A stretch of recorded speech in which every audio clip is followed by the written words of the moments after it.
I'm gonna take that story again because I hadn't been recording it, but it's one of those things that we think about when we talk about oral history. We talk about, things that people did Right. when they were kids. And so you're talking about these cards. What exactly were the cards? Were they baseball cards or? Well, they used to come, bubble gum used to come with a card.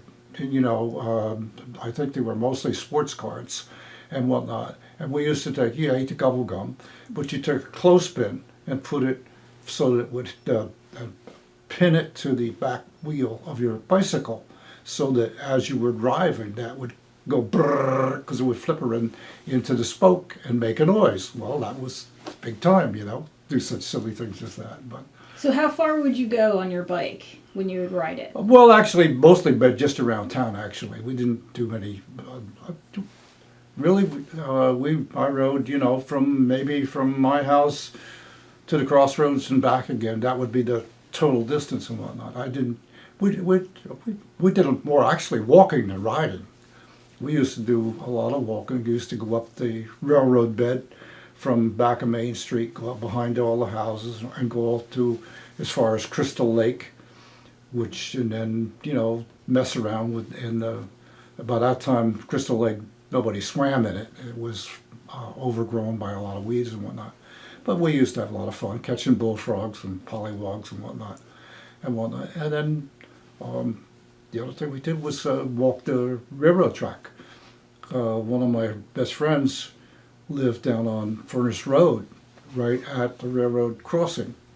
And so we would walk from my house, go down by the lamplighter now, and go in and walk the railroad down to his house and stop along the way doing different things and whatnot. But kids today don't think about walking on something. In fact, my youngest son, when he was very young, in order to help him with some of his dyslexia, we took him to a school up in Hackettstown, and they walked a fence. And I said, my God, we did that just for fun, We didn't have to do it to learn balance and whatnot.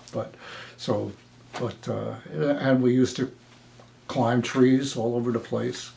In fact, there was one grove of trees, well, where the shopping mall is now, where the Rite Aid and whatnot, that used to be a lumber yard back off the road.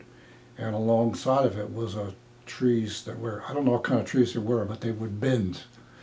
And we used to get up on the top of the tree and play Tarzan. We'd go from one and then jump to the next one. And we did that for a long time until yours truly did that one time. And I was up a little bit higher, I guess, than a tree could withstand with my weight.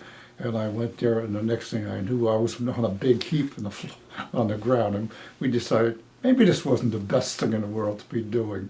But then, so we switched. And at that point in time, the lumber yard was not an active lumber yard, but Hideaway Farm, Menin, used to store grain for the Black Angus cows. And so we used to play, and I'm thinking about it, just how stupid you do things like, but the building was full of grain. And we used to play in the grain, Well, one slip and you can bury yourself, and nobody knew we were in there. We weren't supposed to be in there. And we used to spend hours messing around in there, and like that. And then the other activity we used to do, there used to be an old barn that had hay in it for somebody had the hay and just never bothered to ever take it out. Down at the corner of 206 and Furnace Road going toward Pleasant Hill. And we used to go in that barn and play hide and seek, hiding in the hay and whatnot and whatnot. It was a two-story barn, and we used to, and there again, nobody knew we were there, but we used to play all through so you do crazy things and whatnot.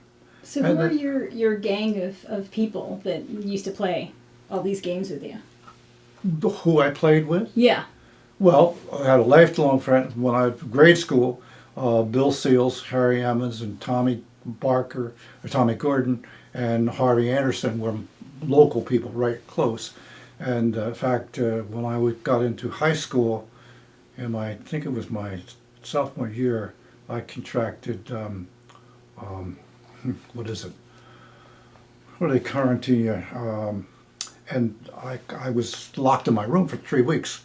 And Bill used to come every day and spend time. He'd stand outside the house and talk to me. Scarlet fever. I had scarlet fever. And they never knew how I got it.